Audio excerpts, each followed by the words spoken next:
What you get? I keep it.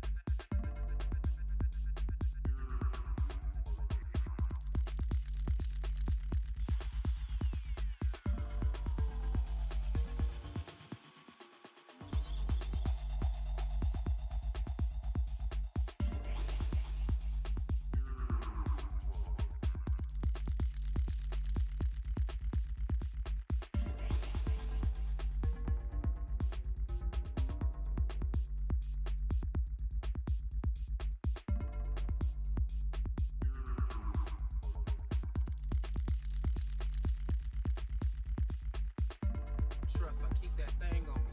You feel me? What you get? I keep it.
Hello, happy Monday afternoon, everybody. My name is Elise. Welcome to my tea table.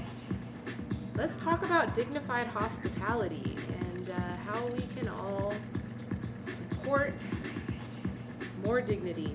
Today, we're going to be talking about management and communication, and the power of words. And I think that this will end up being a conversation that will value or bring value to all of us, even if we're not in the position of management within the hospitality industry, or if we are working and working with management in the hospitality industry. Just general communication, especially during a time where all people are feeling the power and the value to speak for themselves, to communicate their own boundaries, and I will be specifically looking at the hospitality industry. Hi, Vodka Studio. Nice to meet you. Nice to meet you. Hey, I know you're a Twitcher. Come join us on Twitch. I'm streaming to Twitch. Come to Twitch. I'm TLitT or tlit.tv. You can find me there. Thanks for joining in. If you're able to go to Twitch, it'd be great to chat with you. I'll be drinking some tea and talking about how we can bring more dignity to the hospitality industry. I do this series every Monday afternoon. I've been doing it for over a year now, talking about not only the current issues and downfalls that are affecting the hospitality industry. Most recently and relevant is the labor shortage, the challenge for hospitality industries to bring labor back. And I found an article on BuzzFeed of all platforms. It's actually a very well articulated article suggesting that the reason why workers aren't in a rush to get back to work is because they're creating their own boundaries and empowering themselves within these toxic environments that a lot has been cited in the management style. And the empowerment to workers. And I will also be referencing a peer-reviewed academic article from more of a business management perspective of what effective management and communication styles entail. And a lot of this can transfer into any kind of industry or any kind of field of leadership, but looking specifically at the hospitality industry. And of course, if you have any direct experiences that you'd like to share or questions related to what we're speaking on today, please feel free to speak up and chat. That's the purpose of doing this as a live stream, is to make this an open dialogue. And as always, I do encourage and welcome discourse. So please bring it. Just be respectful. That's all I ask. That's all I ask. So let's drink some tea. I'm actually not going to be starting up a brand new batch of tea. I started drinking some really beautiful aged Shungpur from Yiwu Mountain, harvested in 2012. And there's still a lot more infusions left in that tea, so I figured I'd continue drinking that tea during this live session. So I'll just give you a peek into the tea. I have allowed it to mostly dry. I was drinking it last evening. I didn't put it in the fridge. It should be fine. I live in the desert. I live in Las Vegas, Nevada, so it's a very dry climate. So if you leave your tea out, it will dry on its own. If you try to save your tea leaves to reinfuse at a later time, if you see mold growing on your tea leaves, don't attempt to reinfuse that. It's not a good idea. But one of the conveniences of living in the dreadfully hot desert of Las Vegas is that your tea doesn't really mold on you because it dries so quickly on its own. So again, this is a 2012 spring harvested Shungpur. This is just coming from dashu trees, so young trees. And by young trees, these trees are still probably 60 to 80 years old, but we don't start calling it gushu or old tree until those trees are significantly older. There is not one general rule or guideline of what separates dashu to gushu. It has a lot more to do with the energetics of the tea itself. But if I was to attach a rule or a numbered guideline, I feel 300 years. 300 years. And that would be the age of the tree, 300 years old. But even using a rule like that is difficult, because if you're trusting what the tea vendor tells you, and the tea vendor is trusting what the tea wholesaler or the tea supplier that they got the pu'er from, how old the trees are, even that can become arbitrary.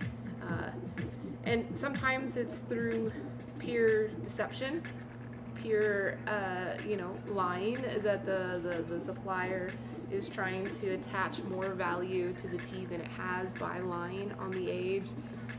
But sometimes it's literally that the farmers just don't know how old the tree is.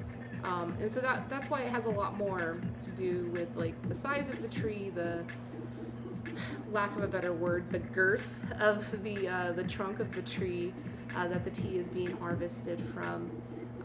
But if you don't have access to seeing that, which a lot of us don't, you really can determine that from the energetics of the tea, drinking the tea.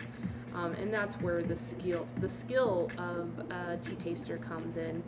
And this is not a tea master tea taster, but just an experienced tea artist or an experienced tea taster that has tasted a wide range of teas, has created that almost calibration of understanding energetics of tea, that they would be able to make the determination if a Shungpur is either dashu or gushu, old tree or young tree, or even detailed of the mountain it came from, of the storage of the tea. I'm not at that level, especially when it comes to storage. I don't deal in a lot of aged, stored teas, so I can't claim to have any kind of proficiency in that. Yeah, tea's still looking really good. Got my party guy wand here. It's really big. The more tea, the merrier, though, right? It is a hot day here in Vegas. I believe today is the hottest day of the year so far, and we look forward to the rest of this week incrementally becoming more and more the hottest day of the year, maxing out on Thursday. So Thursday is forecasted to be 116 or 118. Just an update on the warehouse. So I had moved all of the studio equipment for doing the live streaming into the warehouse part of the building of my tea space. I was in the tea room where we have centralized air conditioning, but here in the warehouse it's a really high ceilings, very thin walls. I have a very thin door gate, for receiving. And so it gets very hot in here, and all I have is a swamp cooler. But I am happy to update that the swamp cooler is keeping this space comfortable. Along with a little fan here, so you may be hearing a little bit of a buzz sound from the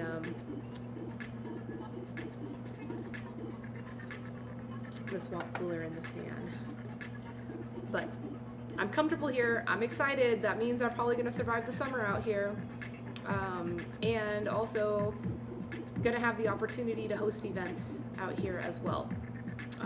And the first event, or the next event, I should say, and the first event, because I haven't done any events since the pandemic started, but the next event we'll be hosting will be at the end of June as part of the World Tea Expo and the nightclub and bar show that will be hosted at the convention center just down the street.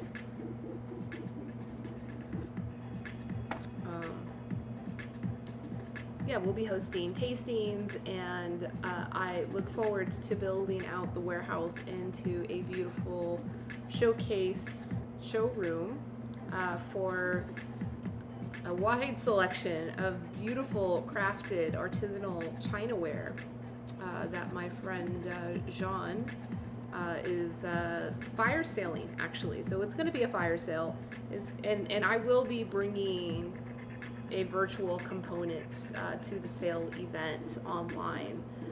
So even if you're not able to physically attend our events, which you should try, if you're local here in Vegas, or even if you're in Los Angeles and can make the trip over, I do highly recommend it, because our events are fun. They're just great fun, and you'll have the opportunity to browse the entire selection. There's thousands of pieces, but they're all kind of one-off pieces. My friend started a chinaware business, a custom chinaware business here in Las Vegas in 2019. And when the pandemic started, unfortunately, he had to shut the business down. And so what he has left is all of the samples that were in the showroom that he was using when he invited various chefs or restaurant groups to come and look at their specialty wares. They're all like hand painted. Some of them have beautiful golds and silver inlays in them. All very special pieces, and we're talking about wholesaling these platters and pieces to banquet halls at $300 to $500 a piece. So really beautiful chinawares, but everything that he has left in his stock is just the one-off samples that were in the showroom. So it's definitely not going to be a place that you can come and create your dream full china set. There are some partial sets, and if you're a single person like me, that actually can work out.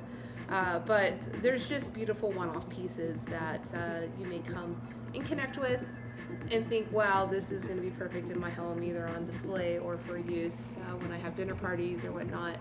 And everything is going to be on fire sale, so priced very, very affordably. And so it'll just be a lot of fun. You know, I look forward to adding that component to my space here and to the events, in addition to the tea tastings and the tea room that I have, and now the live streaming. So, you know, with the live streaming, I'll be able to showcase each of the pieces in addition to people physically here being able to browse and see them. I can bring them here on stream, and as a viewer, if you connect with any of those pieces, it'll be like QVC. You can put in your order right away. We're not going to be doing any like what are the infomercials? We're not going to be doing any marketing like that, but I definitely want to give access to these wonderful pieces to everyone.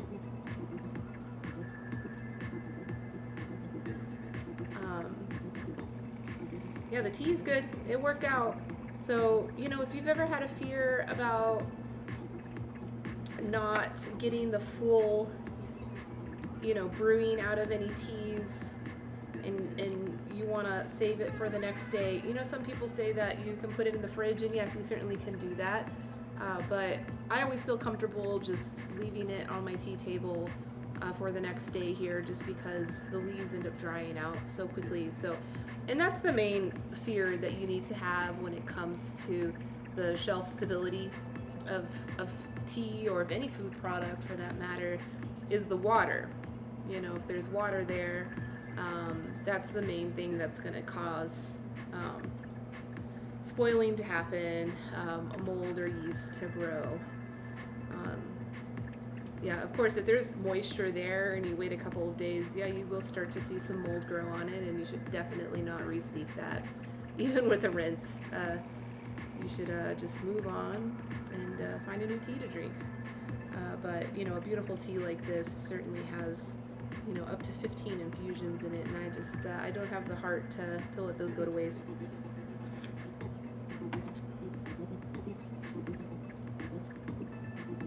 As always, we are listening to the beats of Sojourner. You may feel that this acidy techno vibe may be a little off for the tea table, but you know what? This is my tea table. This is my gung fu, and I like techno music. I like being respectful to licensed music, which, you know, has become more and more of a challenge. I keep getting notifications from Twitch warning streamers about, you know, licensed music, even music streamers that do covers.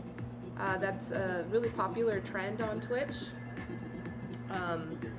The licensing companies, the record companies that own these licenses are becoming more and more strict. And so now Twitch is taking the efforts that if even if there's a cover of licensed music on your stream, they will mute it on your playback video, on your VODs, your video on demand that will post afterwards. And this is the same thing that happens across YouTube as well as Facebook.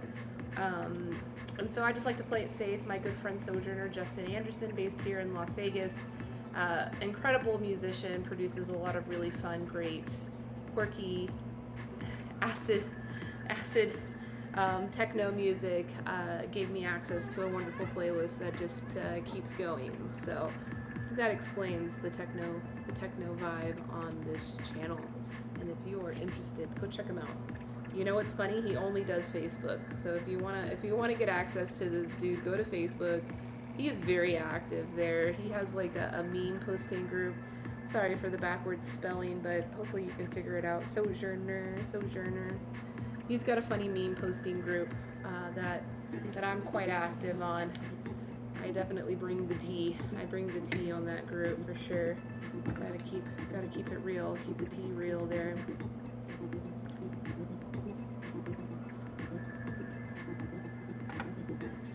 Alright, look at my next infusion going. Yeah, on TikTok, I don't know if he's still here, but I saw Vodka Studios come on, someone that I recently found on TikTok that is also doing tea streaming on Twitch. More tea on Twitch. We got to get all the tea on Twitch. I'm a big fan of that. And tea is just such a great medium for holding space, for having, really deep intellectual, even silly conversations like we often have here at my tea table. Although things certainly do get quite serious, but all with the great intention that we're going to become the best people that we can be. We can develop the best relationships that we can have in our lives, and just see the world be a better place around us. Tea has always played an important role in that for humanity. So we just gotta keep that rolling. Keep it rolling. All right, so let's check out this article. Ladies and gentlemen, BuzzFeed. Thank you so much, BuzzFeed. You're providing quality content to the internet. This is the first time I've ever referenced a BuzzFeed article or BuzzFeed content on my stream. But this is great. It is titled, "The World Has Changed, but the Hospitality Industry Hasn't. That's Bad for Workers." It's written by Clarissa Jan Lim, published a few weeks ago, actually. Cool photo. For 2 decades, Keisha Banks had worked on and off in the hospitality industry until last year when she was unceremoniously let go from her job as an event server at the Chateau Marmont via a mass email sent in March 2020 to employees of the iconic Hollywood Hotel. You can kind of get where this is going to go.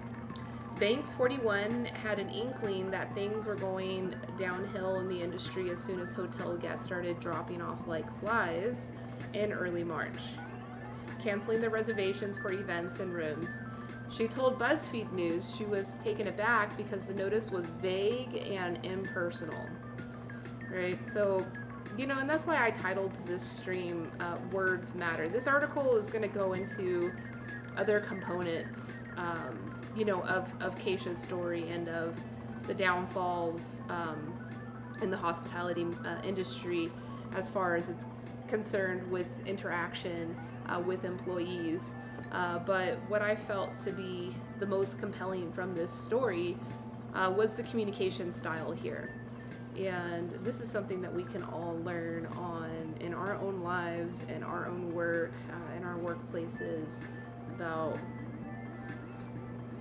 how words do matter, especially if you're in a position of leadership. And it's something that I'm personally, I wouldn't say the word is struggling, but it's my learning journey. I'm learning the power of my words, and it is so nuanced, and there are so many things to be mindful of. But it's work that we have to do, because if not, we're never going to be effective leaders, and we're never going to see the world become better around us. When you work at Chateau, one of the things they say is, "We're all like family here," Banks said. And then to get this really blunt, "You're cut off" email was bad. It was the first time in a streak of unfortunate events that has upended her life and the lives of many others like her. As tourism collapsed and businesses closed down in the early weeks of the pandemic, millions of people became unemployed, facing down a world of uncertainty. No industry dodged the effects of the pandemic, but almost none was clobbered as hard as leisure and hospitality. Hi, Albert. Which saw its unemployment rate peak in April 2020 at a staggering 39%. Now, as the U.S. emerges from the pandemic with 50% of adults fully vaccinated as of end of May, that's good news.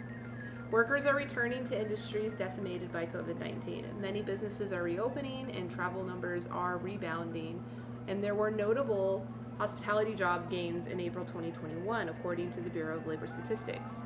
But employment in the industry is still down by 2.8 million, or 16.8% since February of last year. Some businesses, especially those in hospitality, have reportedly struggled to find workers as they reopen. As a result, some business owners have concluded that unemployment benefits are too robust, baloney, rather than that their businesses are not paying people enough. In recent weeks, some 24 Republican governors have ended the extra $300 per week in federal unemployment benefits in their states so as to force people back to work.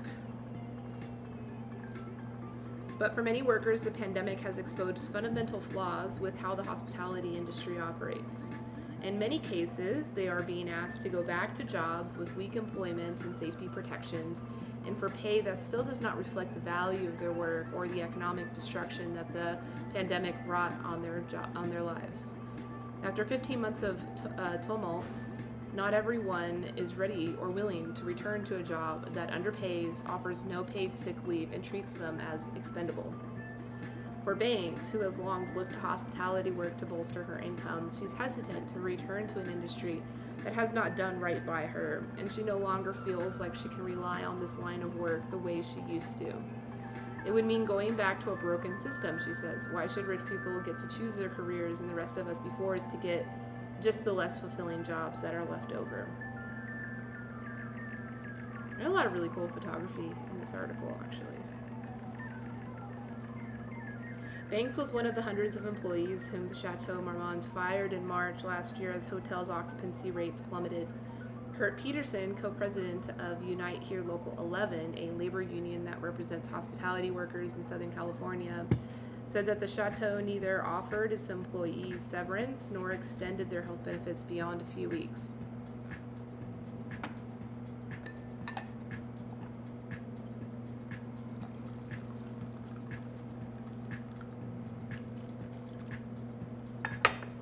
My Gaiwan is a little too big for my picture. In the months after Banks was laid off, Los Angeles slowly but surely grew into a COVID hotspot.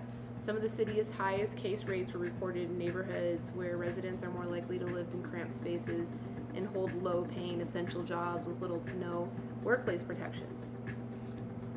Meanwhile, as thousands of essential workers got sick and those in hospitality were forced to choose between unemployment and risking their health, the lifestyles of rich and fabulous sauntered on. Despite stay-at-home orders and statewide mask mandates, celebrities and influencers threw ragers, blazonly flouted safety guidelines, and challenged public criticisms by lamenting, as Kris Jenner did, that we all can do it, is save our lives the best way we know how. California lawmakers, including Governor Gavin Newsom, attended birthday dinners and traveled with lobbyists to Hawaii, disregarding the very restrictions they had ordered. I'm getting a little political here, huh? BuzzFeed. As Banks watched politicians and celebrities gallivant around town, it struck her that the only people who were out were the ones who could afford to get sick. They couldn't possibly put themselves in the shoes of other people, Banks said.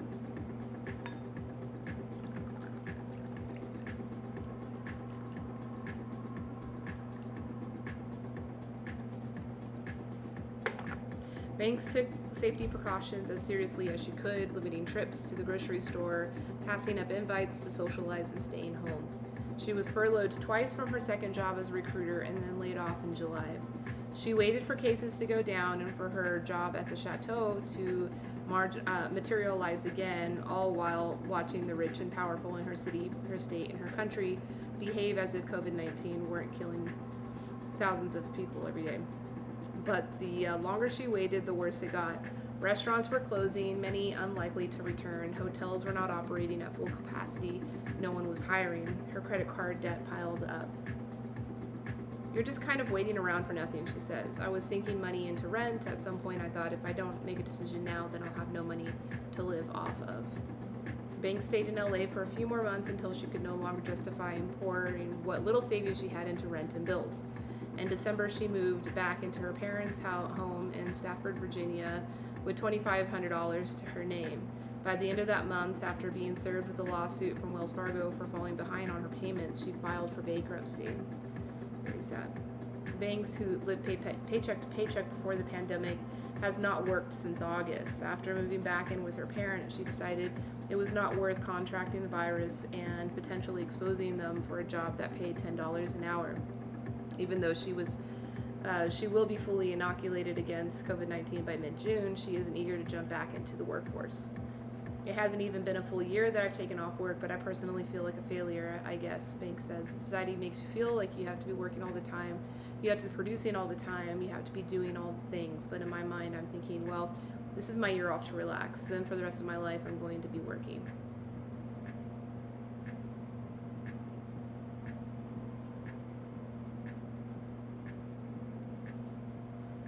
What is this, me chain? More stories. Oh wow, this is like highlighting all these different stories. Okay, so this is much longer than I thought it was.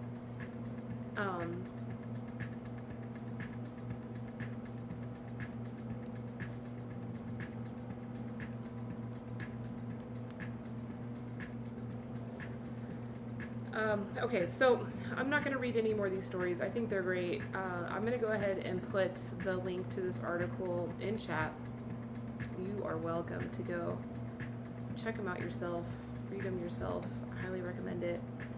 But let's just use that first story as an example, because now I want to... Hey Brian, good to see you. Happy Monday. Happy Monday. Talking about communication and leadership style today, management style today. And drinking an overfilled teacup. Just read the story of a woman from Los Angeles sharing her story of Anisha Banks. That was her name, right? Keisha. Happy Monday. Keisha Banks. There she is. Beautiful photo. This article certainly has no shortage of beautiful photography. So yeah, just heard her story of being laid off, and you know the key thing about her story that I wanted to pull from for this specific conversation is the management style that she faced. You know, she faced a lot of other aversions and conflicts and challenges, and deciding about how to manage her time during the pandemic, you know, having to leave LA to go live with her parents again, and even then having to decide if it's worth it for her to work or not to work, with the risk of getting infected and bringing it back home to her parents who are more at risk. But, you know, the thing that I felt that regardless of the consequences that we're in, you know, that her original employer, which was a hotel, so it was in hospitality, even with the consequences that they were working within, there was a much better way for them to handle the communication, to be more empowering and more dignifying. You know, not only like, okay, yes, you have to lay off your staff. That makes sense. That's a legitimate business decision that some managers are going to have to make. But outside of that, you also have the privilege of deciding how you're going to lay someone off, and the power that the words and the communication style that you use have on those specific workers who are potentially going to be reemployed with you, but also generally, like, the field, the community of hospitality workers and their dignity and their empowerment for future employees that you're going to work with. I mean, this is just simple business management. So what I want to look at now is a business article. You know, so this is not specifically about the hospitality industry, but gosh darn it, business is business. And we can all learn. You know, we can all learn to do better. And you know, it's been said over and over again throughout these discussions that I have on Mondays about dignity in the hospitality industry, that management style is poor, and that's one of the biggest issues and complaints for workers, is that there's just not a good management style going on. So let's see. And I particularly want to, you know, talk about communication, because in that story, I'll go back to it just for a second. In that story, she had received just a not blank, but just a blanket email that was sent out to the entire staff that, lacked any kind of emotional intelligence, that just said, you're cut off, and that's it. Without understanding that there are major consequences, not just for those individuals and their future careers, but also for your future employees and people that you're going to have to manage in the future as well. And that's probably a big reason why a lot of people, were not in a rush to get back to work. So this article is from 2018, published in the International Journal of Engineering and Management Sciences by F. Adil Namik. Let's just read the abstract real quick. See, maybe there's specific parts of the article that we can dive into and get value from. There are managers who are coaches, who are democratic, who are dictatorial, and those who are consensus builders.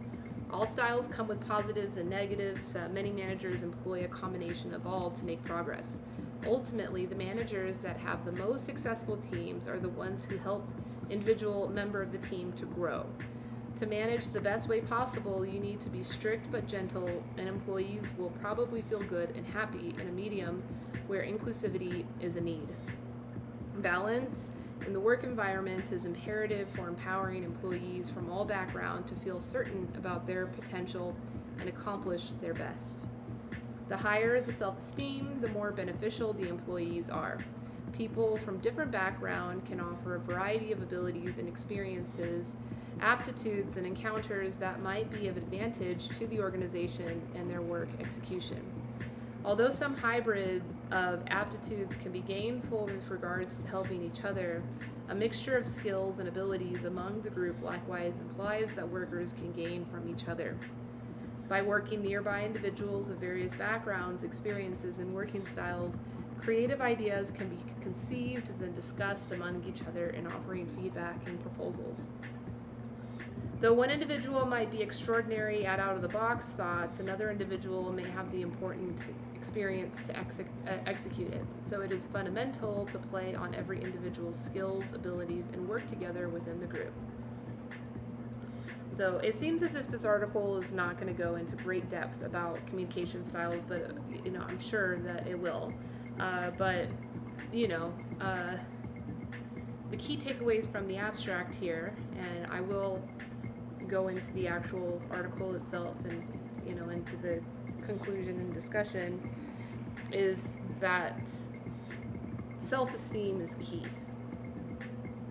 So right off the bat, an email, like a blanket email saying you're let go, is completely demoralizing. Like where is the self-esteem in that? So let's do a little exercise.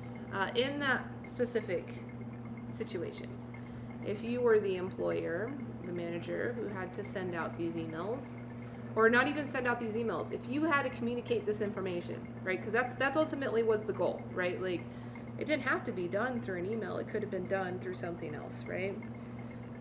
And also considering the limitations that manager is probably working within, we can be sensitive to that. That's smart, because there could have been limitations.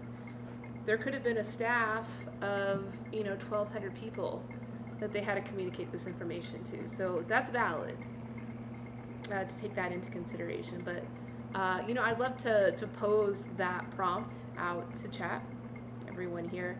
What do you think could have been a more empowering and self-esteem building effort? Or, this is a matter of letting employees go. So, do you believe that it is not in the best interest for this manager to prioritize what this article is saying about self-esteem, with with this task they have of letting their employees go. Right, so pose two questions, like, does it even fucking matter? And what would have been the self-esteem building method to go about? I know we don't really have a large community in chat today. That's fine. I appreciate you being here if you are here, but I would love to have this as a conversation. You know me. I'll certainly throw my opinion out there. I'll answer my own questions, but would love for this to be an open conversation.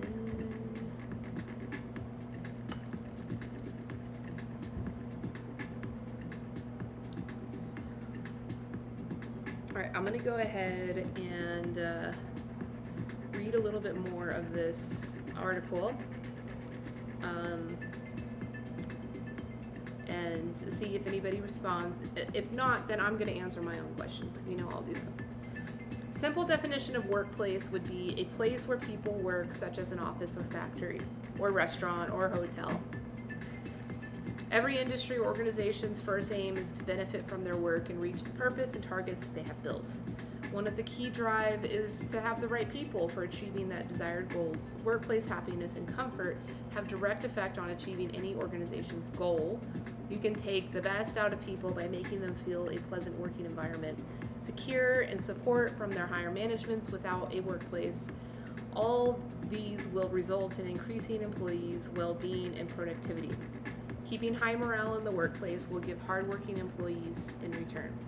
The idea of this research paper came from the diversity increasing over the last decade globally and throughout my experience within different multinational companies and working with different people in terms of nationality, culture, religion, and background, in which everyone have their own management style, which make me think of finding a common ground among all of these styles. So the aim of this paper is finding the most effective way of management, which will result in creating a better working environment that everyone would be happy, and releasing the organization from one man's dependent management style. Yeah, I know you're chatty too. That's why I'm throwing it out there, Brian. And I know you have experience. You have direct experience in this stuff too. So this is interesting. So this researcher is coming from the angle of the evolving workplace as far as diversity, and really thinking about it, the hospitality industry already had that cooked in since a long time. I mean, pretty much since the beginning of at least this country's history. I mean, really, honestly, like more so in the past than even now, that the people serving are often of different backgrounds, culturally, ethnically, than the people they're serving and the people that are managing, right? And that's still the case now, but I believe like in the beginning of this country, it was more so that case. So it's interesting to think that like the hospitality industry was already dealing with this diversity modernization, right? Because this guy is insinuating, but he's probably talking about more professional workplaces, which is bullshit, because then that insinuates that hospitality industry is not as professional of a workplace. But there certainly is more diversity in the professional workplace and the more like white collar workplace, but for hospitality it's always been there. And so that's something, as a manager, they've always had to be concerned about. The key word is had to be concerned about. Whether or not they were concerned about it is off the table. Like, more than likely they weren't concerned about it. More than likely there was a divide there, which is the source of a lot of the complications that still exist now. And so this massive labor protest, unorganized labor protest that's going on among the hospitality industry right now is a great blessing for the industry and for the leaders and the managers within to learn. We have to be concerned with this stuff now. because people aren't coming to work. What are we going to do to make our employees feel more empowered and more creative and have more ownership in what's going on here? They never had to be concerned with that before. And it was very easy, almost default, for managers to think of labor as expendable, because they were. And now they're realizing, yeah, it's not expendable. It is challenging to convince somebody to come work.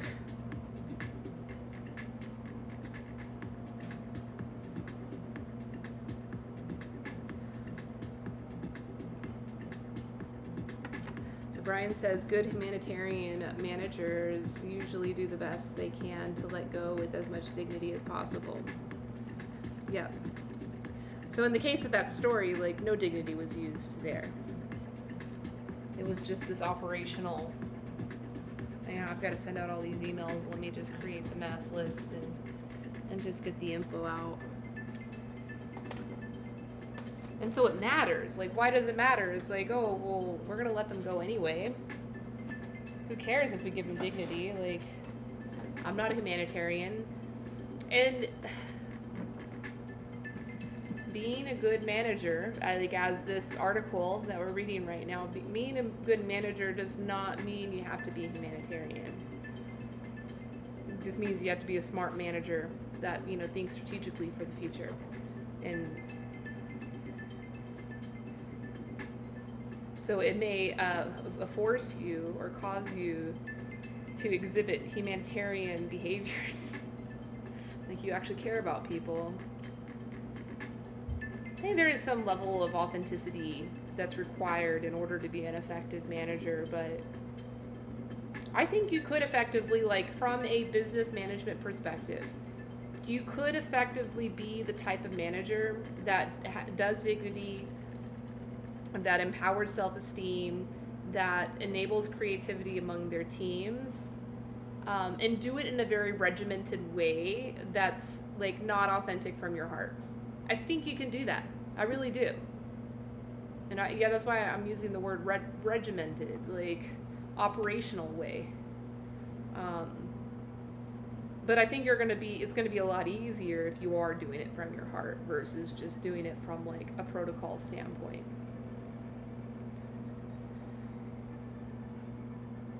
Brian says, in 30 years of restaurant experience in general, most employee is done with dignity only to lessen unemployment and other blowback. I see. So what you're saying is that acting with dignity, treating workers with dignity is more of a reactive approach. It's a reactive approach versus a proactive approach.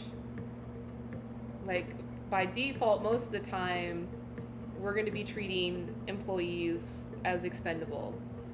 But as soon as there's a threat that employee is potentially going to go on unemployment or potentially create some type of PR situation or HR situation, then the dignity comes out. Is that what you mean? So you think it is possible? I think it's possible. And I think when it's possible, it's when those managers read articles like this and are like, okay, so here's the protocol and let me build up this protocol.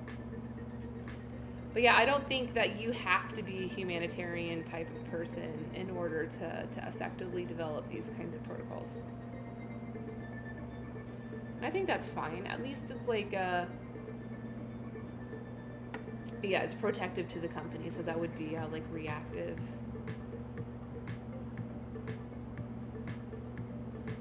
So I think the next phase of hospitality management is going to be the same thing. So protective to the company, having certain measures and practices in place to be protective to the company are going to become regimented and proactive.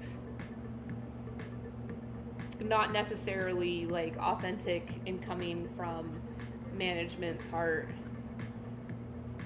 I think that may take a bit more time for that to happen.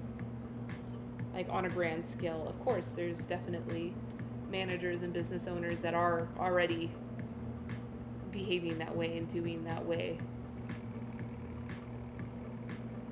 A lot of those businesses are like small mom and pops. Street food. Every Monday I always find a way to throw street food in.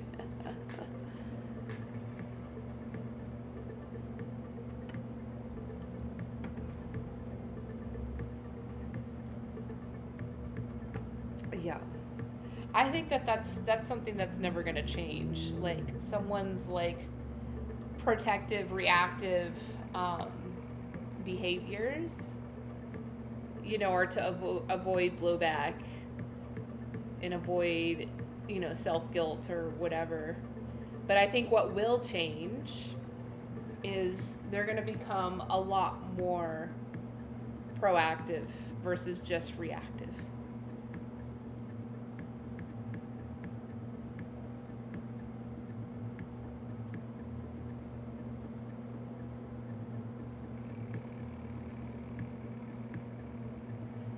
You say many restaurant corporations are giving bonuses on small unemployment and or retention rates. So that's like a mechanism of encouraging managers and distributed organizations among like a corporate structure to give the numbers that they want. Okay, so yeah, small restaurants and mom pops are brutal sometimes. Now though, a lot of them are just like working on their own. So they're realizing that they're being brutal to themselves. So that may or may not change their perspective.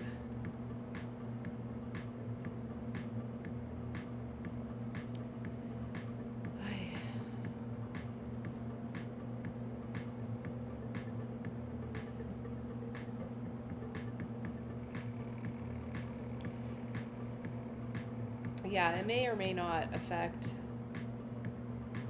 But you're right, Brian. I shouldn't romanticize mom and pop so much. Although I do give mom and pops credit because they, like, if some, like, as far as like the managers that are authentically offering dignity from their hearts versus like more of like a corporate structure that would have that dignity more regimented into their protocols.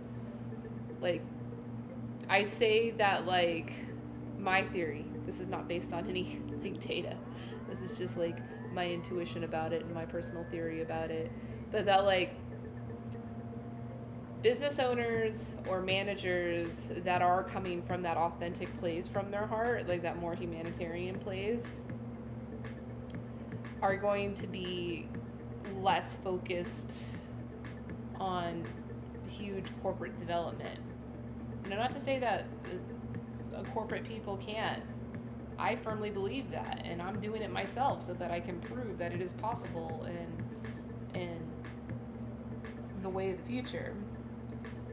But, business owners that are humanitarian and really, focusing on following their internal compass are going to be less fixated on this, like, big growth. But you're right, like, could also be just as pressured by the system that will make it hard for them to remain, dignifying. Yeah, your friend's doing 75% of the prep.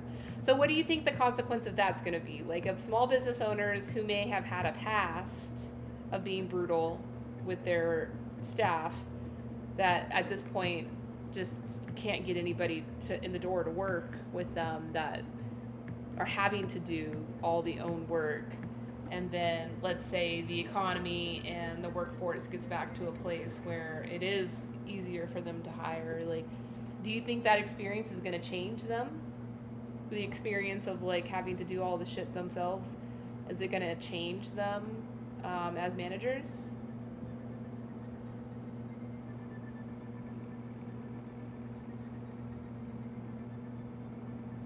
Yeah, it's really like family. In that article that I read about that hotel that like heartlessly fired all the staff through an email, um, their whole slogan, the woman cited while she was working with them, was that they're like family. I think that's common rhetoric among management styles. See, and saying something like that that's not authentic is so easy to read and to call bullshit on. So it's like, it's almost like that has to be a part of the regimen. Like if you're a corporate structure and you're trying to implement procedures of dignity into your management style, that's got to be a part of it. It's like, if we're going to promise something or if we're going to do something, well, we got to do it. It still doesn't mean that it has to be coming from this authentic humanitarian source, but it's just smart. It's just like smart communication. Like if you're going to promise something, if you're going to say something, don't just say it to make someone feel good. Like say it because that's the truth.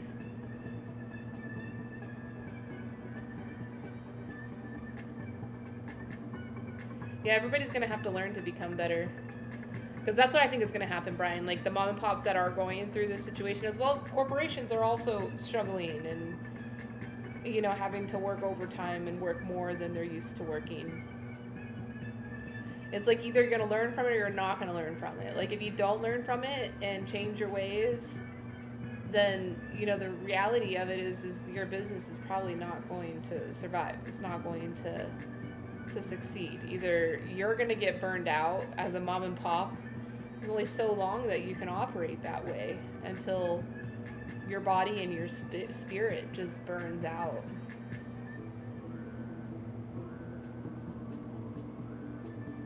Or you're going to learn how to bring the dignity in.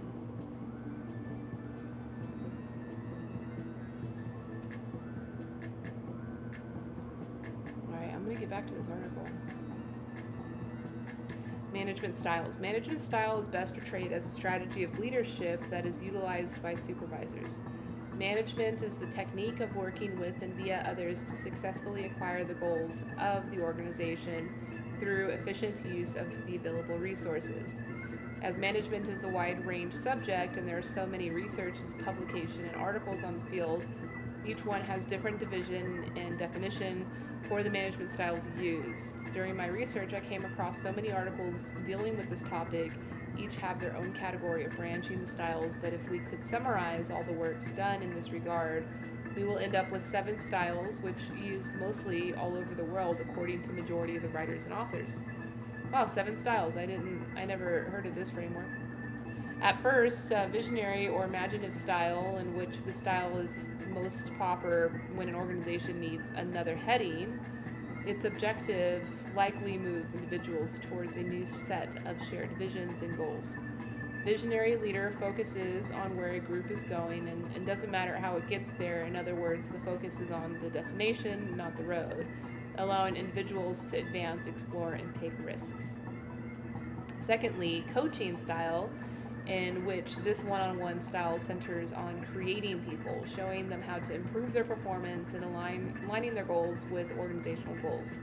Coaching style works best with employees who demonstrate activity and need more expert advancement. However, backfire is expected if it goes towards micromanaging, which will cause losing self-confidence and morale for the employee. The third style is known as affiliative style, which underlines the significance of collaboration and makes group harmony by strengthening people's communication. It is specifically important when you have to enhance the balance of the team, improve morale, and restore the broken trust and communications in the organization. However, it has its downsides. Continuous positive feedback on the group performance might lead to poor performance to go uncorrected and persuade that insignificance will be endured. Another approach is democratic style. A democratic manager is a person who solves issues or makes changes with the aid of asking crew members for their feedback, recommendations, and ideas. This leader can be uncomfortable with making all the decisions themselves. This approach can be catastrophic during crisis, and in the times that quick and urgent decisions are needed, also it's time consuming and decision-making process takes a longer time. Furthermore, there is pace-setting style, where the leader sets high standards for performance. He or she is obsessive about doing things better and faster and asks the same from everyone. This style destroys work environment. Employees will experience overwhelmed by managers' needs for excellence. Working guidelines might be clear for the manager, however, they do not clarify firm properly and expects people to know what to do and how to think. It will lead to morale drop and failure feeling among people. But it has shrouded advantage. Quick acquiring of the outcomes within the short time period. There will be a high energy group with the terrific performance in terms of conducting tasks as well as quality of the work itself. Autocratic style. This is the style where the manager tells the employees what to do. Consequences await them if they fail to fall in line. Employees are inspired generally via fear of discipline. Eek. I think this is the style that's used a lot in the hospitality. The company has precise, clear regulations that employees should comply with. The higher management have no interest in hearing feedbacks from the employees. All things considered, in emergency circumstances, when urgent action is needed, it can be a successful approach. Finally, there is laissez-faire style. That is the inverse of autocratic. Workers are permitted to settle most of the decisions, with management giving direction when required. The manager for this situation is viewed as an advisor instead of a leader. This style of management is mainstream in new businesses and technology organizations where the risk-taking is supported. It works well when a group of experts are working together and they have the success skills to achieve the desired skill. So there we go. There are the 7 major management styles. Interesting that only one of them really talked a lot about communication, which is the affiliative style. It underlines the significance of collaboration and makes group harmony by strengthening people's communication. So the downside, though, continuous positive feedback on the group performance might lead to poor performance to go uncorrected. So, with knowing that, that's kind of powerful, and knowing, if you're going to encourage positive reinforcement and communication, you also don't let that become a slippery slope of self-congratulation, which can affect overall performance in the end.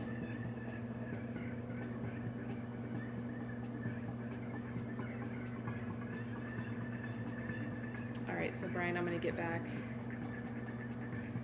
Your opinion is the hard place for small businesses. Many of the small businesses don't have the skill set or time or money to fast track their systems in order to accommodate the necessary new. You're right. So that's why perhaps small businesses, and I'm taking this seriously, right? I consider what I'm running a small business now. But I'm considering that you can't think of it as a fast track type of a thing. 10 years ago, 5 years ago, when you were running a business, because the economy was growing and just seemed to be so much opportunity, I think small businesses certainly could consider themselves to be on a fast track and to be behaving in that way. And maybe now you could too, but it's just extra hard, and you need those resources. You need the resources to learn, the resources to build your team, to keep it on a fast track. But, I think if you're a smart small business that's learning how to adjust to this new, not being in a hurry to do it and just like taking it day by day, especially if you're doing all the work yourself, like victimizing yourself and saying, 5 years ago I had all these employees and I didn't have to do this, like, and constantly fixating on that versus just taking it day by day, taking tea breaks, and taking yourself off of that fast track mentality. It may threaten your ego and threaten your books and your numbers of growth, but it could be a great way of saving your business from failing, because then you can take your time and sustainably develop your systems and your programs for the new wave of management.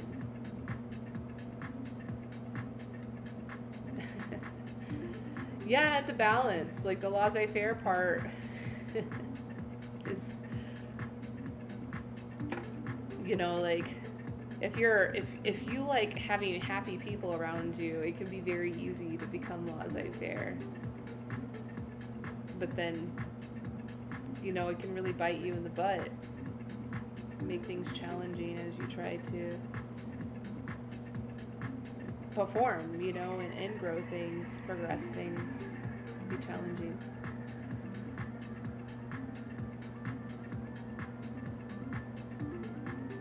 I'm going to skip over the importance. I'm going to skip over his research, but let's look at some of his charts. What's this chart? This chart says, here's an interesting surveying he did with SurveyMonkey from Quora. Got a couple hundred respondents. So one of the questions, do you accept if your manager is younger than you? 89% said yes. So if you've ever, suffered from ageism in management, maybe that's something that you can work on versus blaming ageism. Do you get annoyed if you are managed by more than one person? 72% said yes. So structure matters.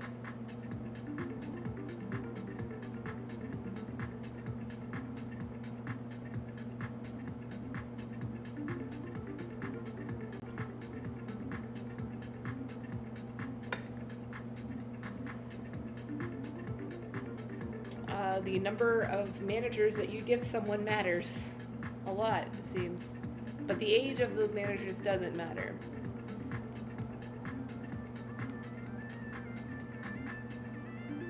But the attitude of the manager probably matters more than age. And that perhaps could be the reason why managers feel as if they're facing ageism when their management style is probably more the issue than their age.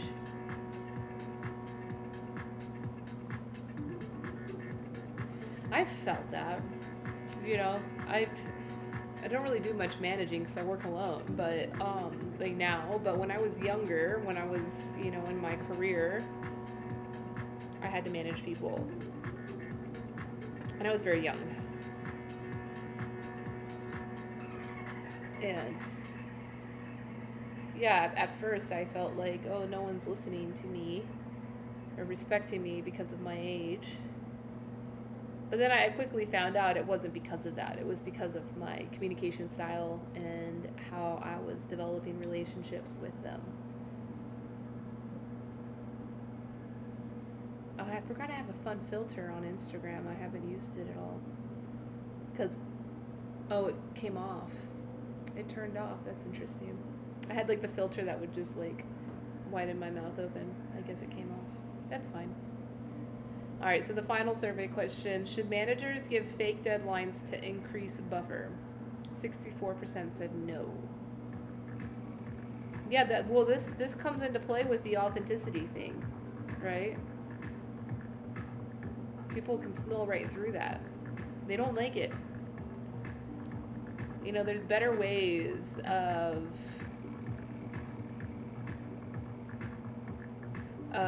increasing productivity and ensuring that teams really hit deadlines versus like giving a fake date.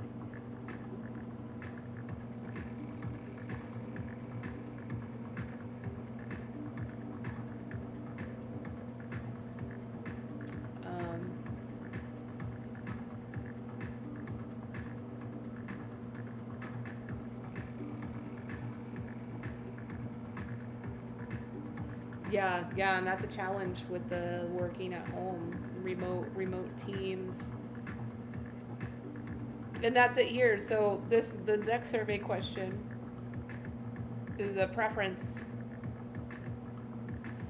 If employees like to work in separate offices or alongside their managers, and 57% say that they prefer working alongside their managers versus having separate offices. And so if you're in a remote team, then like, how do you deal with this conflict? You know? And at the end of the day, that's just a communications issue. This company that you're working with, the software job you have, Brian, like, your 3 managers definitely could handle this issue. It's just a communication issue. But they're avoiding it because they can. Like maybe they could never meet you in person, but like there are ways to build that rapport and almost give that feeling of working alongside versus being in this separate remote place. You know, a lot of tools are being developed better than Zoom. I mean, even like our Topia Tea House,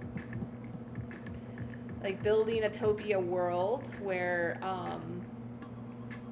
maybe you have certain designated times where managers are just sitting in there. And, you know, the team can have the opportunity to go in there with them. And what's cool about the Topia world is versus like Zoom, like you make a Zoom meeting and it's just like, it's in your face. Literally, like their faces are in your face. And it feels a lot more intrusive and, you know, intimate, you know, so if it's intimacy you're looking for, then, you know, maybe Zoom is better. But I think in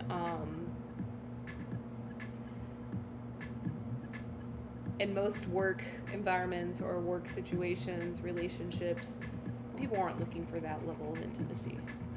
They just like, they want like that level of like camaraderie or the energy, you know, like to exchange the energy and feel like you're working together. And so creating a virtual space, you're right, it'll never be the same, but there are efforts. But you know, a lot of managers won't even go through that effort. They won't even go through it. They'll just completely ignore it. And then it's really comfortable to manage without ever having to communicate with your employees. Super comfortable. It's like avoiding that phone call.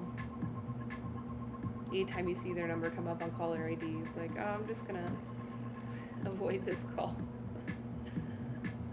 And that affects morale. That affects the relationship you have with your employees.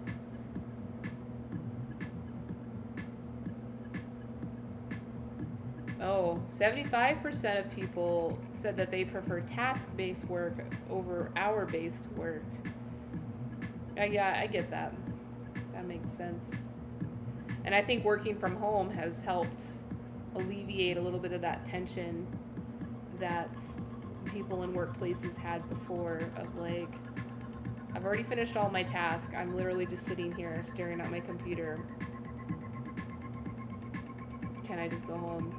Nope, you didn't do your hours.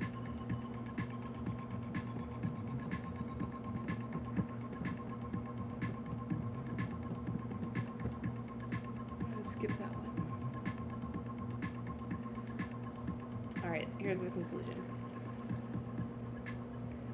Choosing one style of management might be impossible, as all of them have advantages and disadvantages. Any of them is best for certain situations, but I have to choose one style.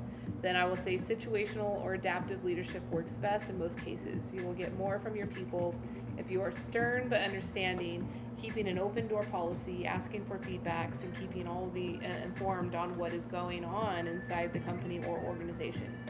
Most people prefer managers who are good communicators and friendly.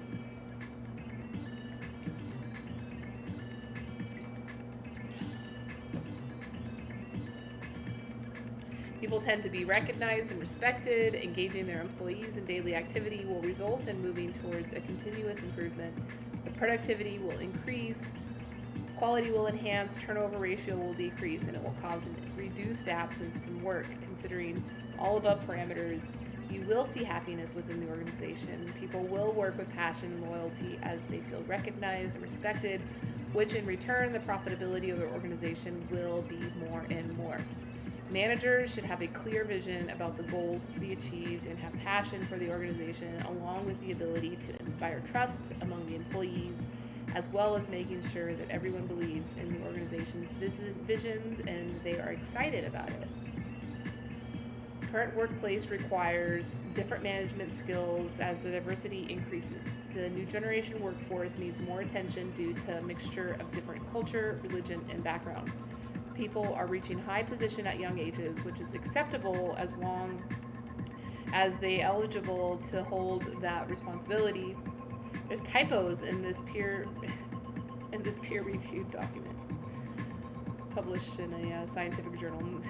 Two different generations can be noticed nowadays, in which the first one is having years of experience, but sometimes they lack of technology skills or communication with new generation, which are very hard to manage. They are more demanding, they expect high salaries with less experience, more free time, and distance working. Following the applied organization's policy is not their point of strength, as they tend to change things, suggesting new ideas and expecting to be implemented quickly, which is the main conflict between the two generations. Okay, so that's an interesting finding, interesting statement that perhaps companies, hospitality companies that are struggling with creating new systems, creating new protocols to address these issues, may benefit from putting young, inexperienced people into those positions of decision making. Hey, Nick. Happy Monday. I mean, most companies, especially corporate companies, would find that to be haphazard. It's like, oh, we should only hire, people that have these experiences, that have these qualifications. But, if you want change, you need to give power to the youth, because they're the ones that are actually going to change. Or not change themselves, but change the systems that they work within, the business processes and systems. But also at the same time, important that they're qualified. Yeah, come on to Twitch. See you over there. T over there, buddy.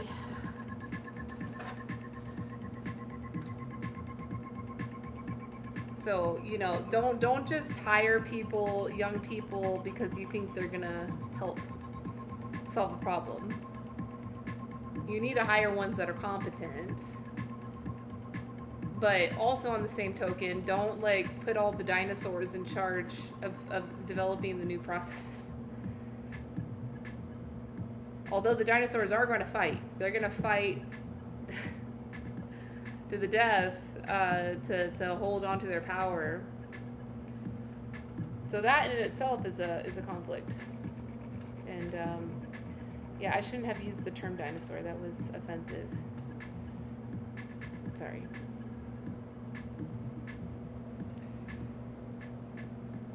The more experienced generation. Small work pool. All right, I'm going to read your comment, Brian. Thank you so much, Brian, for helping. This is what is hard in a mom and pop. It's only one or two managers, not a diverse pool of managers' styles. As entrepreneurs, they are most likely type A and make it difficult with a small work pool. Yeah.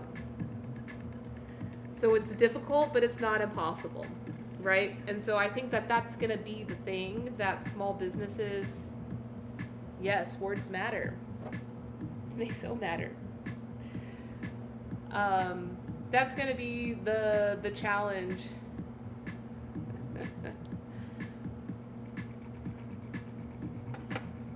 I established that dinosaurs is an offensive term. I'm not going to use that term.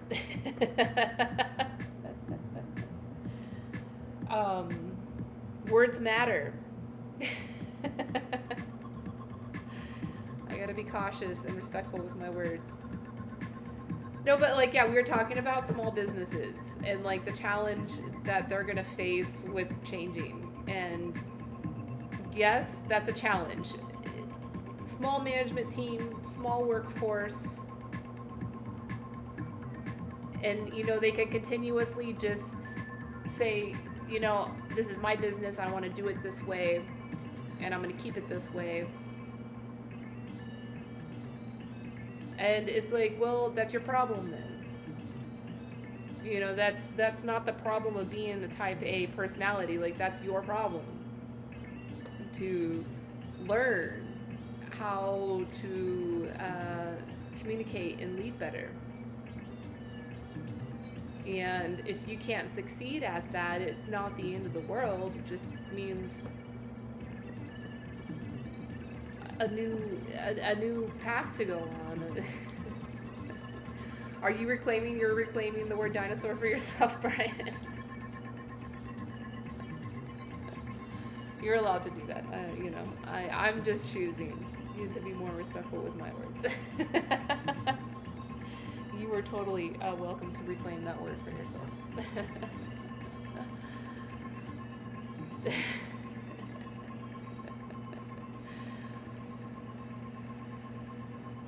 Not to forget the role of female workers. All right, here's feminism. It has increased during the last decade. Now women are given more chances in competing with mans in a very high level. I'm totally gonna research like who the writer of this paper is, because like there's a lot of typos in it. Competing with mans at a very high level, anyone can reach any position based on eligibility, which is accepted by majority of people regardless of age, religion, nationality, gender, etc.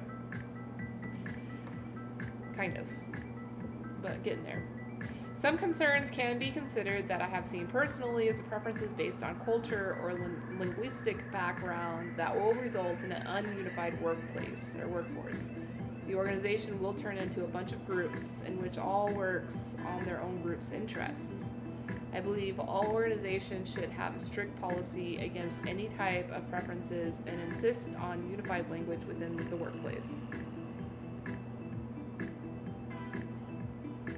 Also, religion have a strong impact on religious people, behavior, and efficiency, so it should be respected and well treated. The organization should consider the subject carefully because it's like a double-edged sword. As if you praise it and respect people's belief, the productivity will increase, the harmony and happiness of the workplace will grow in return. But on the other hand, the organization might face problems even operating in the area.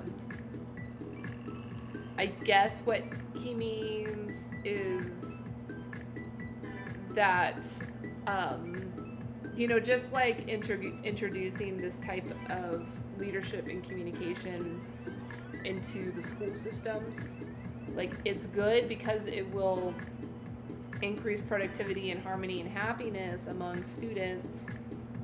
It's also a sticky situation.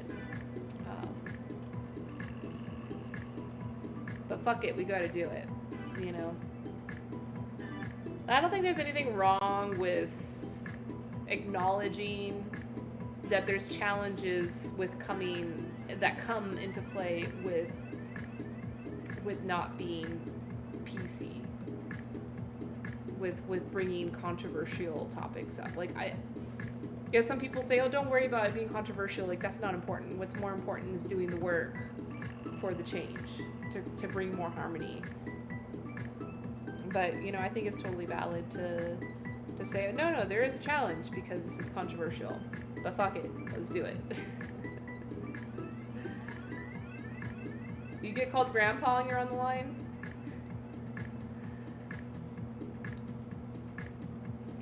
I've got some friends that have, like, they just call themselves grandpa, just in general. They're, like, identifying as being an older soul. Yeah, so words matter. All right, so I want to come back to the question that I posed before, which was, you know, you need to fire or lay off. Let's not use the word fire. That's a... You need to get laid off. You need not get laid off. You need to lay off a large pool of employees logistically just because of what's going on. You know, in the case of the story I started out this stream with, at a hotel, the business was down, so they had to lay off. And if employees of that industry are considered expendable, it could easily be thought, you know, fuck it, like, who cares about their feelings? Because they're probably not going to come back working back. We'll get like, when we open back up, it'll be fine. We'll get a whole other group of people to work for us. That's the nature and the definition of expendable, right?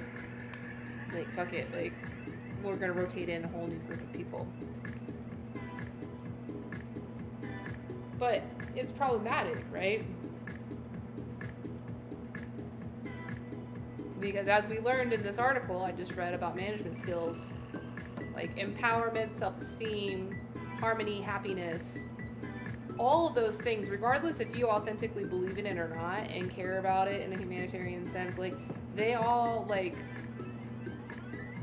serve, you know, are self-serving to implement those things. So that's why it matters. You know, so I'm answering my question. I'm not asking it again, but you are welcome to give your opinion on it.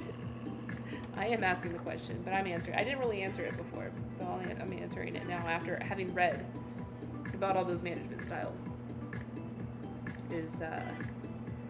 So you may think these employees are expendable. Even when we reopen, we're gonna have all new employees. So fuck it. Who cares about their feelings? Let's just write them an email, a cold email, and just tell them they're laid off. It'll take us less time, and we can focus on more important things. But, you know, even if you're not gonna care at all about any of those employees returning, like, your communication style is like a manifestation of even the future, like new employees that come, different people that come. And that's why it matters. And it's like the industry helping the industry.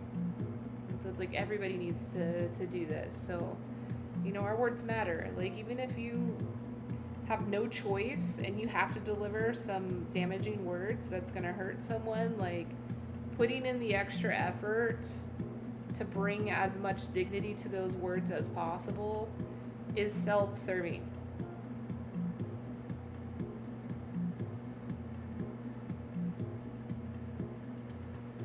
Brian says, brutal mom-pop businesses, management style way.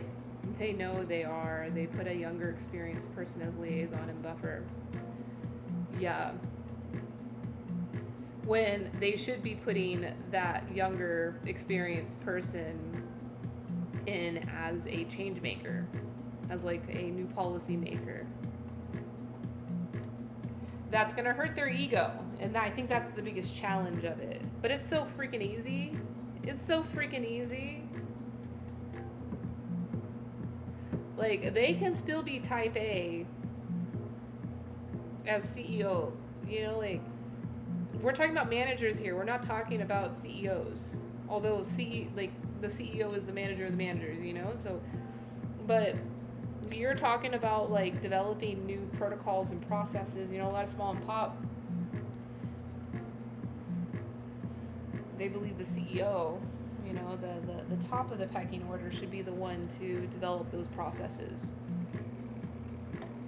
And then, you know, you have this, like, younger, more relatable person liaisoning those processes. That's not going to do it. That's like a lose-lose situation, because it's going to put that younger person into a position of behaving and doing things that they probably don't agree with and don't feel comfortable doing. And then they're going to be like ineffective managers, and then the employees are going to feel like shit, like this person doesn't really care about me.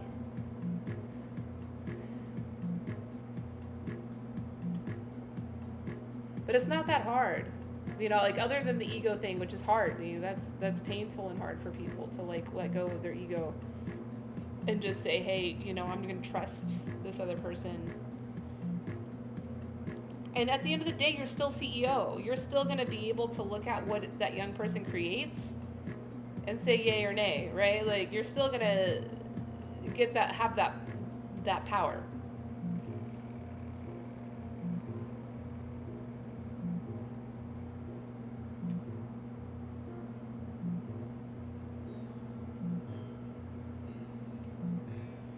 Yeah, automation is definitely going to take over. But even with an automated, like a fully automated system, there's still going to be management. It may not be management of like menial labor, but there's going to be management of operators.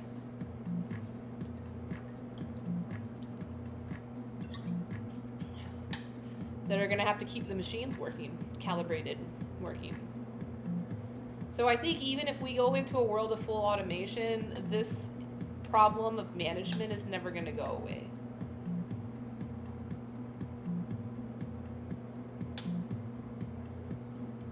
But that's a whole other topic.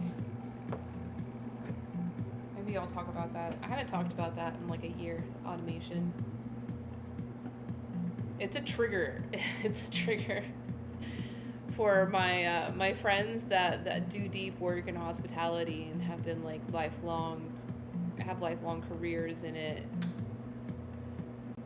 Hey Brendan, welcome to the stream. Happy Monday. It's good to see you. Yeah, it's a trigger word. Oh, God forbid we automate things. I'm not anti-automation. I'm not. I think it could be a great blessing. But to mindlessly automate with the goal of removing this management problem, I'm not into that. Because the management is always going to be there. It's always going to be something to be concerned with. Even if you have less employees, there's still going to be employees at some point.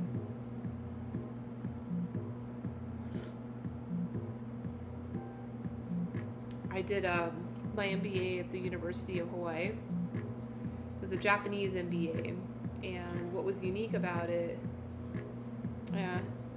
it doesn't make me sad, because I feel like it's going to open up other opportunities, other creative outlets.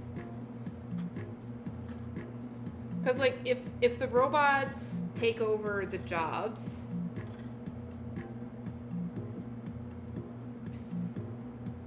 and then the people don't have those jobs, those people are still gonna have their efforts. Like I give so much more credit to people than in this argument of like automation stealing jobs.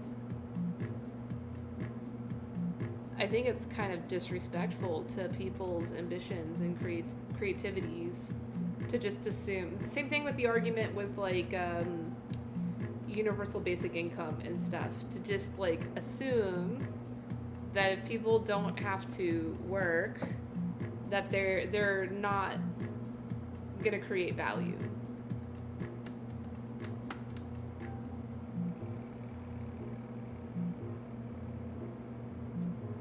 Because I think that's like not even just a human nature thing, that's a biological nature thing. Even a sloth. Yeah, I just use a sloth as an example because that's the laziest animal that I can think of. Even a sloth has purpose and like contributes value. It's like in our biological nature to create value. Now that value is going to manifest a lot different. Like in our industrial consumerism age, that was always attributed and attached to like work and salary and all of that work.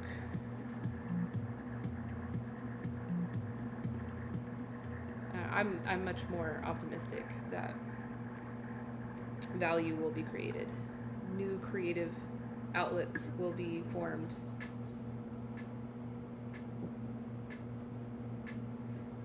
But where it's problematic, like with this whole automation argument, is if like we're trying to automate with the goal of like removing human interaction or management interaction, or like the need for the civilization. That's problematic.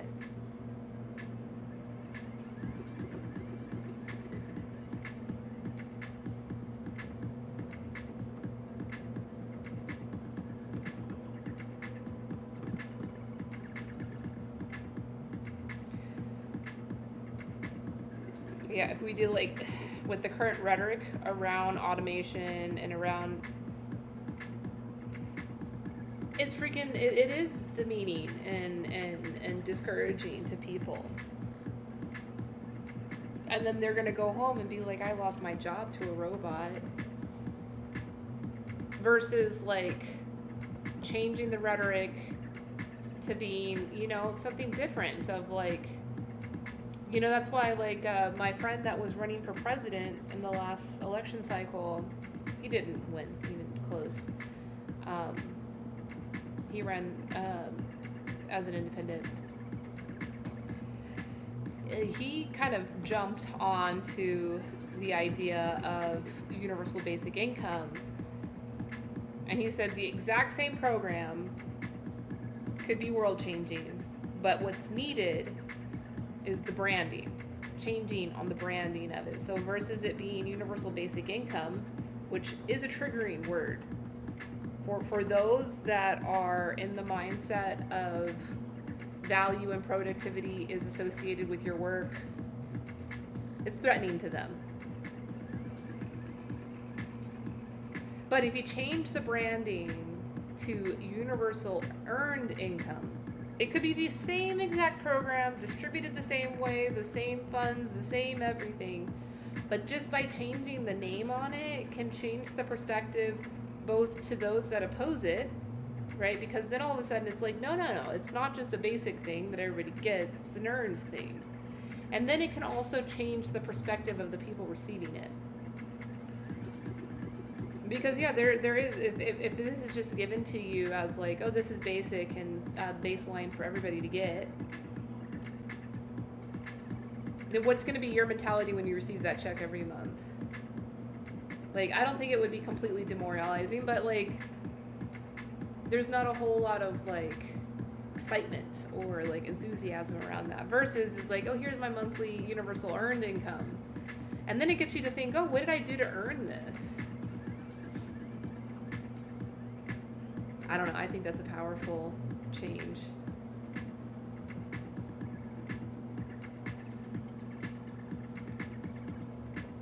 Good, Brian. Brian says, this is an important role of good managers, I think. Assist in all understanding the value of roles, no matter the size or place. That's super important. Yeah, that's the story I was sharing about my MBA.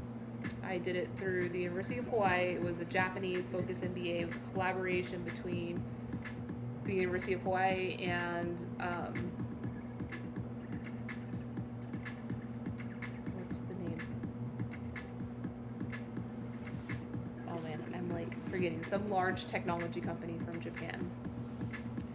And the main professor that our like study program was based on was one of the top business minds of the last century. His name was Dr. Nonaka, and he built up a framework, an entire thought leadership around thought management, um, idea management, information management within an organization. Like how information transfers from the bottom up to the middle to the side, and a lot of conventional corporate organizations, information travels from the bottom down, right? So the top manager makes all of the main decisions, and then it trickles down. And when you are in the lowest role, you are just a receiver of information. And what Dr. Nonaka says, and this is a big part of overall Japanese ideology that is connected even to Kaizen, the concept of continuously improving, and then just the overall value that corporate Japan has for consensus, and everybody should be involved in a decision made. What this knowledge management framework advocated for was systems in which even the smallest employee, the smallest role in the organization, had the power and resources to share their knowledge. So they were encouraged to share their knowledge, to share their experience, because everybody's experience and knowledge matters. And for that knowledge to make its way to the top. So the structure is still like this. It's kind of hard to get away from this structure, and that's fine. But it's there's systems of both gathering the knowledge from everybody and moving that knowledge around in a meaningful way. And I'm really grateful that I got my MBA through that lens, because it's powerful. And I apply it in my own work now. It's a basic pillar of the work that I do. I loved one of the case studies that we read was about a trash collection company, very large organization, very central pyramid level organization, where you had the people in the office on the top floor of the high rise, making all of the operational situations for the business, while the people actually doing the work, actually getting the first-hand information of interacting with their customers, of doing the processes, were the dirty trash collectors at the bottom. And in the Western corporate model, there is a very large divide between those two parts of the organization. And this whole idea of I'm paid for what I know, not what I do, and that just totally gets under my skin when I hear people in management say that. I've had managers that say that, and it's just it demoralizes the people that have the most relevant, valid information for you that could help you make better decisions for your business. And so in this case study,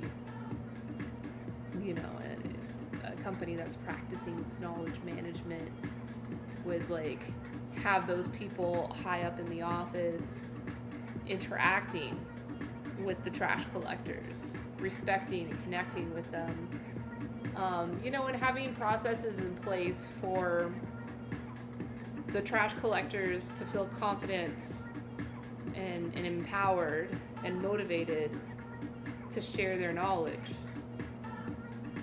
I think most trash collectors in the United States couldn't care less. I'm just gonna do my work and go home. And they could be knowing the smallest little amount of something that they deal with day to day, of it could be something to do with the design of the trash cans that their customers use that is causing them to lose a certain amount of time every day that adds up and could be costing the company millions of dollars a year. But the trash collector is I don't care, I'm still getting my paycheck. I'm just gonna go home at the end of the day. But in a very effective organization, that trash collector would be motivated and empowered to be like, no, I am going to share that information with my boss or with the organization. It may not be the boss directly. A lot of times it's not the boss directly. It's like it's some type of like poster board, or I don't know. There was a lot of examples that I saw. One thing that and something that like I tell my clients that are trying to sell tea in their local communities is that it could be tea. It could be tea time. Even having like a gung fu tea set and a gung fu tea area in your office break room could be super empowering for them. Because a lot of times, like from a management perspective, what is needed to get your employees to share information with each other is trust and empathy.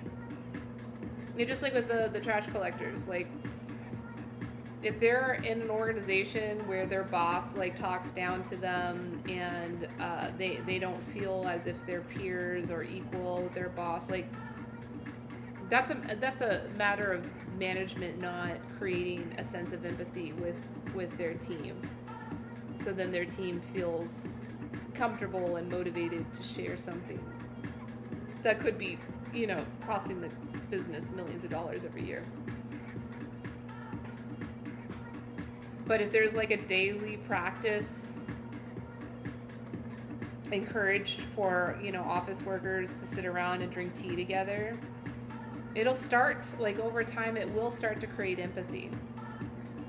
And then those workers are going to be more likely to share information with each other and process information with each other, which in turn could turn into a very meaningful value to the organization, even to the highest levels of the organization. And so yeah, your words matter. Yeah, the case study that I had read while I was an MBA was a candy bowl. And that there's a company in Japan that has like a candy bowl subscription that they offer to corporate offices in their break rooms. They'll come once a week and make sure that the candy bowl is always filled. Because even those few seconds that people are in the break room like grabbing candy together, they're building that empathy with each other. But like more than candy, like tea, like, could you imagine? That'd be so powerful. I do have some clients that do that, and they're seeing some success.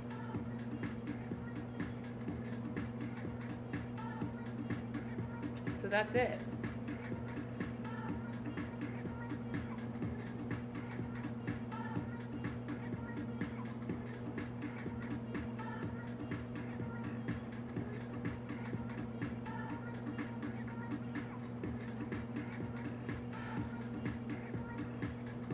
Monday afternoon. The exact reason I almost every day made food or tea and sat or ate drink with both your guests and employees. Yep. Yeah, a lot of times your guests and your customers can have that important information that you need, not just your employees. Can't forget about them. Everybody has information.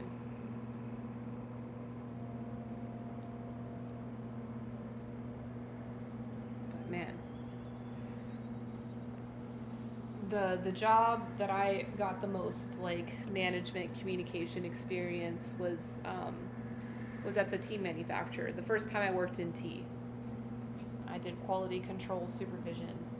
So I wasn't like a direct manager of all of the staff, but I had a position of authority in regards to food safety and protocols in the factory. And I struggled so much. In the beginning, and I blamed it on being young. I'm like, oh, I'm just like young, and they think that like, but it had more to do with my attitude and my communication styles than it did with like my age or how I looked. But man, I had my manager, so I did have a manager directly above me. She was a terrible manager. And she would talk very demeaningly about the people working on the line.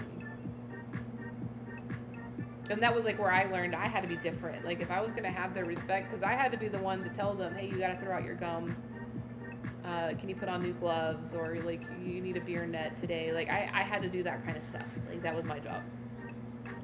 And it's really hard to do that when no one respects you. So, you know, I had to learn that. But like no one's going to respect you if you're disrespectful to them. Like I wasn't trying to be disrespectful to them. I was like, I didn't develop relationships with them before I jumped in on doing my job. And that's what I realized I had to do. Like I needed to like build rapport before I could effectively do my job. Which ultimately meant that I needed to like understand their boundaries and create new boundaries on my work and prioritize the battles I fought. Because then over time, I was able to fight more and more of the battles I wanted to fight, right? It took time. But like my manager talked very demeaningly, and she hardly interacted with them. But, you know, we had a lab on the second floor where we did all of our analysis, and the factory was on the first floor, and so I would have to run up and down to grab samples, you know, for each batch. And she would say stuff like, you know, I got an MBA and went through all of that work and paid for that education so that, you know, I'm paid for what I think, not what I do.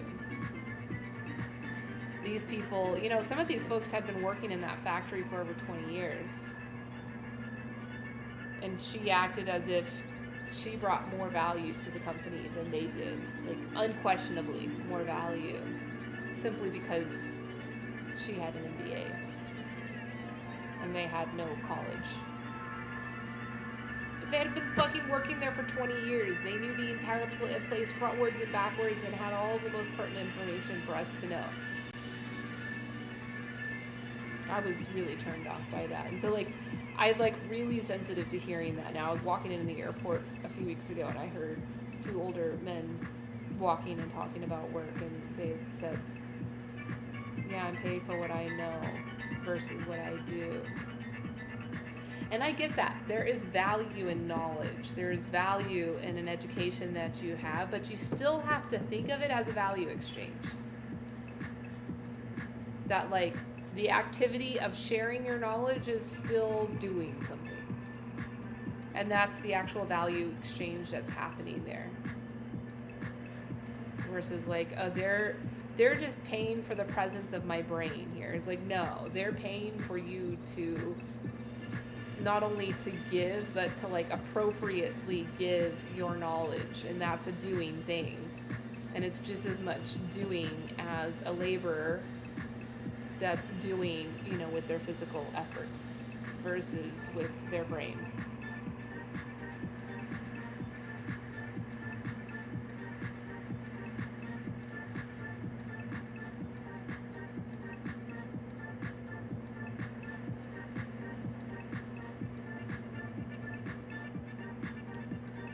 So I think that's it. I'm good. I feel very happy with what I've learned today. I did learn something today. I like that 7 management styles. I'm gonna keep thinking about that.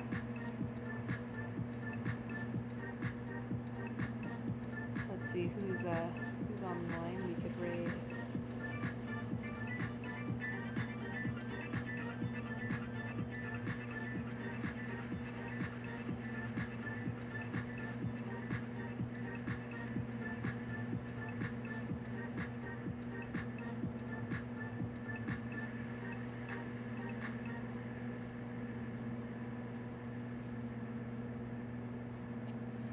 Alright, Instagram, TikTok, I'm going to say goodbye. I hope you all have a wonderful night, and I'll see you around tomorrow. I won't be streaming to y'all tomorrow. Wednesday, I'll be back with a Constitution study group. So, have a wonderful night. See you next time. Bye, Brian. Thank you so much. Much love to you, brother. love. I'll see you next time.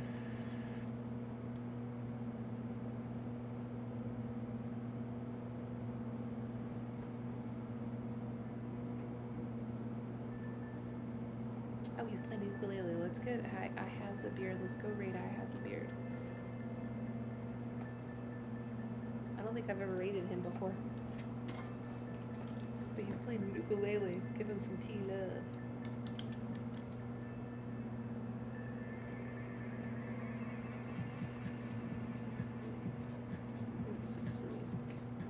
Alright, everybody, thank you for hanging out. I'll be seeing you tomorrow. I'll be gaming tomorrow, playing some Gods Unchained. And good news, I got my Puncto card set up, and as soon as I get more involved playing that game, then I'll be streaming that on Tuesday nights too. Have a great rest. I'll see you next time. See you next time.